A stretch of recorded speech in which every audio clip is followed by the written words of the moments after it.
Hello, history students. This is your teacher, Miss Woods, and today we're going to be learning about an important part of the Constitution, which is the Bill of Rights.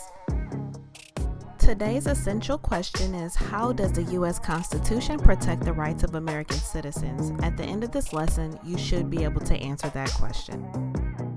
Students will be able to explain the significance of the Bill of Rights, describe the 10 amendments of the Bill of Rights, and apply the Bill of Rights to present-day situations. And here are some key terms for you. Go ahead and hit the pause button, that way you have these definitions written down in your journal. And let's go ahead and jump into the First Amendment. So the quote at the top is pulled straight from the Bill of Rights, but in summary, the First Amendment guarantees every citizen with 5 freedoms. The freedom of religion, which means that you have the right to practice whatever religion that you choose. The freedom of speech, which means that the government cannot interfere with whatever it is that you choose to say. There are some limitations, but we'll get into that a little bit later. The freedom of the press means that the government cannot interfere with what the media posts or discusses, and the right to assembly and the right to petition, they kind of go hand in hand. The assembly means that you have the right to gather together in a group in a peaceful, nonviolent way to protest against the government, discuss or share your disapproval of the government, and then also trying to get the government to address any concerns that you may have. Most people know about the Second Amendment, which is the right to bear arms or own weapons. Of course, the government can place guidelines in that process, but that is your Second Amendment right. The Third Amendment gives citizens the right to refuse the quartering of soldiers or providing them with housing or food.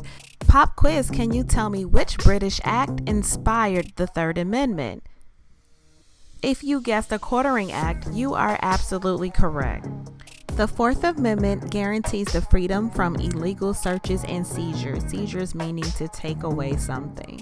So, for example, if you're driving in your car and you get pulled over by the police, they cannot search your car without probable cause or a search warrant. So, as you can see, the Fifth Amendment is pretty lengthy, so let's just jump into what this entails. The Fifth Amendment guarantees certain rights and protections.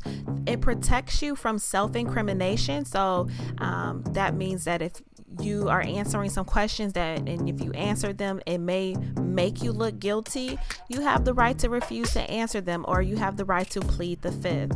You also have the freedom from double jeopardy, which means that you cannot be tried twice for the same exact crime. So let's say, we'll be really extreme with it. Let's say that you were charged with murder, but you were found not guilty. You cannot be tried again for that same exact murder. And let's talk about your rights under the Fifth Amendment. So you have the right to a grand jury, which will decide if there's enough evidence for a case to proceed. You have the right to due process, which means that any citizen charged with a crime will be given a fair trial.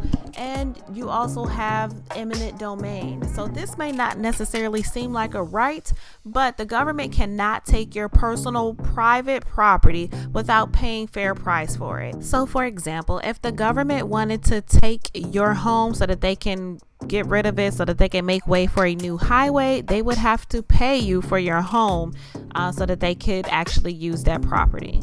The Sixth Amendment is another lengthy one because it has several rights within the amendment. So you get the right to a speedy trial by jury. You also have the right to be informed of the crimes that you are being accused of. You have the right to confront or at least see the people that are accusing you or that will serve as witnesses. And you have the right to an attorney. The Seventh Amendment also guarantees you the right to have a jury trial in civil cases such as lawsuits. The Eighth Amendment gives us the freedom from excessive bills and fines, which means that if I'm caught stealing something from the grocery store, they are not going to set my bill at $2 million if this is my first offense, because that would be excessive. And the freedom from cruel and unusual punishment. So if I'm convicted of a crime like theft, the death penalty will be considered a cruel and unusual punishment for theft. The Ninth Amendment states that people are not limited to just the rights listed in the Constitution. That means that you have other rights that are not specified in the Constitution, such as the right to be able to drink clean water. The 10th Amendment states that powers not specifically granted to the U.S. government belongs to the states or to the people. What that means is that the state has the power to control how schools are built and maintained. They have the power to control traffic laws and also driver's license requirements. So let's test your knowledge. I'm going to present you guys with a couple of scenarios, and you're going to tell me which amendment is being violated based on that scenario. Let's go.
All right, guys, how did you do? I hope that you got all three of those scenarios correct, but if not, that's okay. We're going to keep practicing.